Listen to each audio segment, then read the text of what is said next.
The first point I want to make about the bad arguments is that the five ways is that what good is an argument for Christianity when you join together and can and often do join together with a Muslim, a Scientologist, a Jehovah's Witness, and any other dumb cult out there?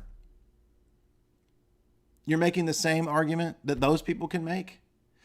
The first cause God is not the same God they have, dummies. Is that not apparent? And if you were a thinking atheist, a thinking consistent unbeliever, and many of them are, they would call you out on that. They would say, you're arguing for the same first cause as a Scientologist, a Muslim, a Jehovah's Witness. This doesn't make any sense. This is a terrible argument. It doesn't prove you're God. And they're right. It's a bad argument. Let's get into the specifics of the logical flaws in the five ways. We begin with the first cause. So I did sketch out some notes on this, but the first cause, the cosmological argument, is an argument from created secondary causes, right? So we observe all of these different causes in creation. And it's a kind of chain that we lead back to a first cause within the natural order. I see a bunch of causes within the natural order. And then what the cosmological argument does is that it makes the leap to that there must have been a, quote, single supernatural cause. If I'm beginning my reasoning point from the causal order, the causal chain, and I believe that I can start from an empirical causal relation, it's a non sequitur to jump to a supernatural cause. A smart unbeliever can just simply say, why does there have to be a first cause? By the way, dummy, did you know that Aristotle contradicts himself and says that there's a bunch of first causes and a first cause? He says two different things that contradict. So even Aristotle, the father of this dumb argument, isn't sure and isn't clear if the first cause is a bunch of gods and lesser gods or one single unmoved mover, or maybe both. And yes, he says both things. This is a dumb argument. Next, we can look at the fact that the progress of philosophy in the Middle Ages begins to doubt that you perceive causality. I can make this very easy for you. Let's take David Hume. David Hume gives the example of the two billiard balls, right? Causality is billiard ball A bumps into billiard ball B.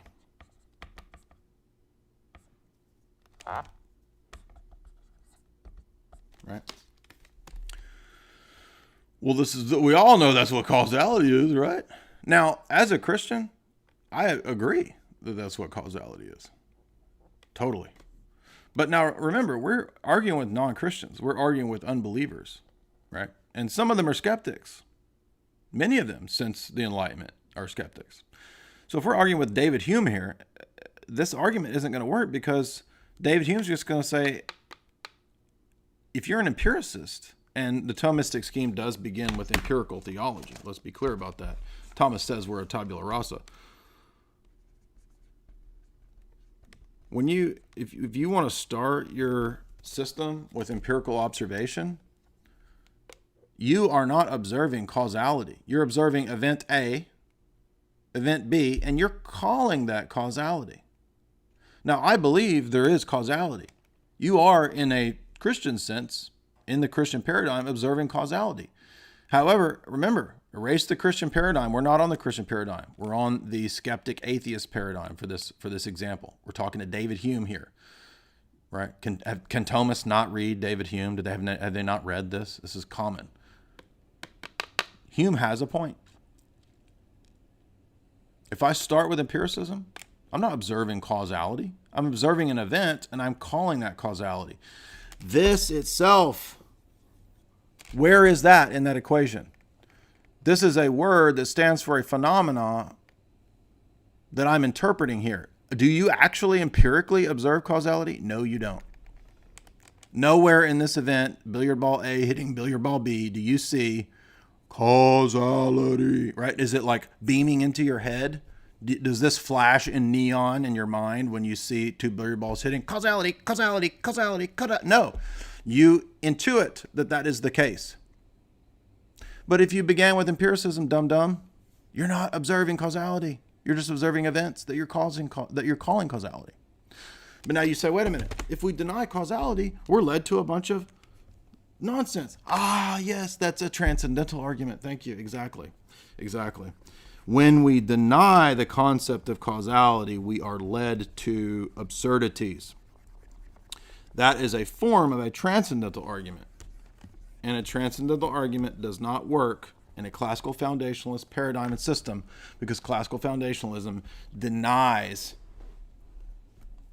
that observations are theory-laden. It's not rocket science. This is pretty easy, pretty clear. But we want to start out by pointing out that this cosmological argument doesn't work. If I believe that every event has a cause, I can't interject a special case that God doesn't have a cause. I say every event has a cause, therefore there had to be a first cause that's uncaused. If I've started my system and my reasoning with every event in a causal chain, it's invalid to leap to a supernatural cause. And so an unbeliever could just simply say, then it's always been here. Why is it illogical to believe in an infinite regress? Now, I know that there are responses to this argument, but that's not the point. The point is not, are there a bunch of attempts to have proofs that there had to be a first cause and that it's irrational to believe? That's not the point. The point is that you can't reason from principles and operations in the natural world to the supernatural world without prior assumptions. So what the Christian apologists, right, and many Christians are better than their theology and their philosophy, what they're doing is simply assuming the Christian conception of causality. And because they think that causality is something that's self-evident, a self-evident maxim or principle, because it is evident that there is causality, right? But they think that because it's self-evident, that's more certain, or a thing that we can go to, that we have common ground with the unbeliever on. But in fact, we actually don't have that common ground on the unbeliever's paradigm. Let's take an example of this. Let's just take something like matter objects in the world, right? Something that you would think, oh, we all believe in matter. It's all just right there in front of us, isn't it? It's all the same stuff, right? It's all a contingent being. Now, wait a minute. Already from the outset, right? The Thomist says all that exists is composed of essence and existence. Therefore, it's contingent and had to have some initial cause that isn't composed. That's a bunch of metaphysical assumptions that you've not demonstrated. And so if somebody questions paradigms, you can't answer it. All you can do is repeat foundationalism. Well, some things are properly basic. They're just properly basic. Well, what if I doubt things that are properly basic? As the whole modern world does for the last 500 years, dum-dums. You can't just restate Thomism as an answer. It's not an answer. I'm going to show you why it's not an answer. Matter?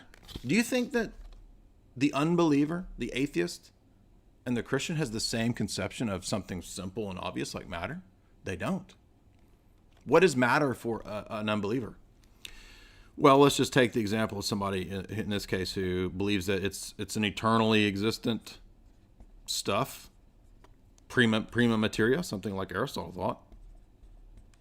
It's just kind of stuff that's always been there, and it kind of moves into different forms, and then it goes back into a different form, and right, things, it becomes a tree, the acorn becomes a tree, it serves its purpose as telos, and then it goes back into nature, and it's recycled, and it's just, the universe is a big giant recycling machine. And stuff's just always been here recycling. And that's what matter is. Is that what matter is to a believer? No. Matter is created. For this guy, matter is uncreated. It just always is. It's always been there. For us, it's created. Ex nihilo, out of nothing.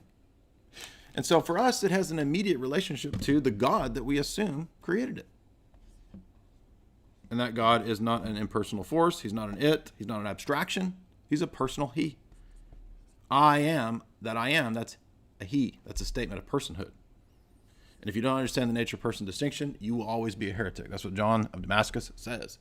Every heretic, Thomas included, err because they confuse nature and person, and as a result, they confuse action, will, property, attribute, name, and person. In essence, it's all confused. But again, do you see the point here, right? Between two different paradigms, we can't even agree, or we don't even know what matter is. There's not a commonality on any concept, because everything that exists in our paradigm is created and given its meaning by God. He refutes it all. Every created thing in Maximus's theology, even in terms of natural theology, has its essence, its pattern, its archetype, its principle, all the universals, all the qualities, all the modes of being, their placement within time and space, their providence, and their ultimate purpose. These are the logi. Where are they grounded, and where do they have their meaning? Is it in abstract Greek philosophical concepts? Is it in the abstract logos idea of Marcus Aurelius? Is it in a giant computer simulation? No. Is it an abstract E. Michael Jones conception of logos as a principle permeating the whole of the universe? Nope. All of the logi are one in the logos, and they bear an immediate testimony to the living presence of Jesus, the logos, everywhere in creation. By him, all things live, move, have their being, exist, and subsist, and have their purpose. Paul is very explicit when he teaches the logi doctrine. It's the personal logos that is the meaning of all creation. He is the Alpha and the Omega and everything in between. That means natural theology is not true, dummies. And that's why none of you believe in the logi doctrine. And Maximus doesn't teach Thomas's doctrine. What does Thomas say about the ideas? Where are the divine ideas, according to Aquinas? They're in the essence of God, which is undifferentiated. That is dumb. So what we see with the cosmological argument is that it fails on its own grounds as a non sequitur. Let's give an example. If everything has a cause, and I'm reasoning from every created event back to an uncreated cause, what is being proven here is ultimately that I need a first cause God, right? But do we even know from the created order that all events have a single cause? When you're observing events in the created order, there's nothing in that process that tells you that there must be a first single cause. There's nothing in that process that tells you that there must be a first single cause that's personal or supernatural. Maybe it's a purely natural cause. Take, for example, David Hume. When Hume encountered this argument, he says, well, I can look and I see causes, but in the world of causes that I see, if I look at a vegetable has a previous vegetable cause. It doesn't have a super vegetable cause. And Hume says the same thing for the teleological argument. He says that, well, I mean, a vegetable kind of has a process, but maybe the universe is just a big giant vegetable that's growing and mutating, right? He's more consistent than Aristotle. Aristotle is kind of an in-between kind of view here, right? Because Aristotle thinks there is some kind of divine first cause. It's not directly related to the world because that cause is thought thinking itself, but there's some kind of thing that starts everything in motion, and then things kind of just vegetate and morph and recycle on their own in Aristotle's view, roughly speaking. And by the way, he's also not consistent on there being a first cause, because he also says there are multiple first causes, the gods. But there's nothing in the causal chain, in the created order, in the natural order, that proves or necessitates or logically implies, there's no entailment, no necessary entailment that moves me to a supernatural cause. And that's the flaw of this dumb argument. That's just on the logical plane. That's not even talking about whether this is what Paul's talking about in Romans 1. We already saw that. Paul's not arguing this in Romans 1. It's nothing to do with Aristotle in Romans 1. It's nonsense. If everything has a cause, I can't then, in the next premise in the syllogism, leap to saying that God is a special exception who doesn't have a cause. Because I just said everything has a cause. So in other words, this argument assumes from the outset the existence of God. That's dumb. That's circular. And that's because the Christians who are making this dumb argument are doing it from the paradigm of Christianity. And there is a first cause, and he is a personal God. But it's true because God is the precondition for causality. Causality is not a precondition for proving an abstract Hellenic force. God, the personal God, the Orthodox conception of the Christian God, is the precondition for causality or for teleology. If you do not have faith in that God, you cannot utilize or justify belief in causality and teleology. That's the right way to formulate the argument. That's how to make the argument sound and not fallacious, not circular.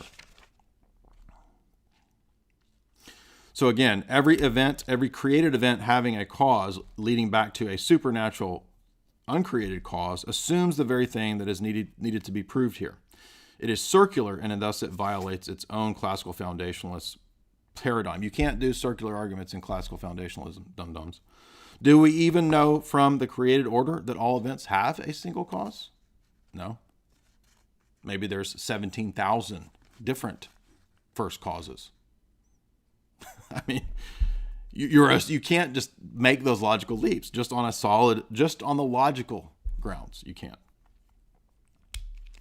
So in other words, when the cosmological proponents assume that there had to be a singular first cause, they're just assuming what Revelation in Scripture says. Yeah, exactly. But you can't import revealed doctrines into natural theology. That's a different tier. That's why this doesn't work. And we're going to see that consistently throughout, that's what they do.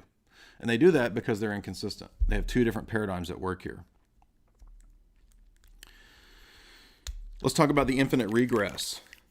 Why must an infinite regress be ruled out if we're starting with the created order? There's nothing in reasoning about the created order that tells me that there's not an infinite regress. You say, but it's irrational. Why? Because there had to be a first cause. Yeah, well, thank you for spouting the Christian dogma, but that just assumes the very thing that you're trying to prove with this dumb argument.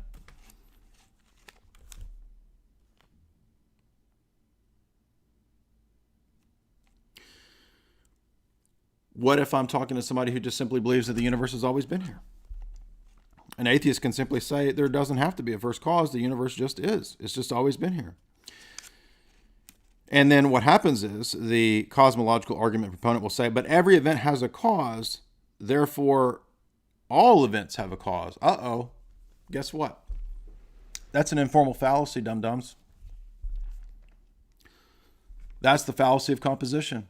The fact that each individual cause has a cause does not lead you to all events having a cause. That's mistaking what's true of the part for the whole. That's the composition fallacy. That's a fallacy. On classical foundationalist grounds, which all the classical arguments are premised on classical foundationalist epistemology, you can't commit fallacies. This is an informal fallacy. It's the parts whole fallacy. The composition fallacy. An atheist who knows his fallacies will just simply point that out. And if you are honest, you'll say that he's right. Because what you need to say is that causality is a precondition for the intelligibility of experience. It's real. It exists. It's a metaphysical principle. But it presupposes the God that we believe in to be sensible.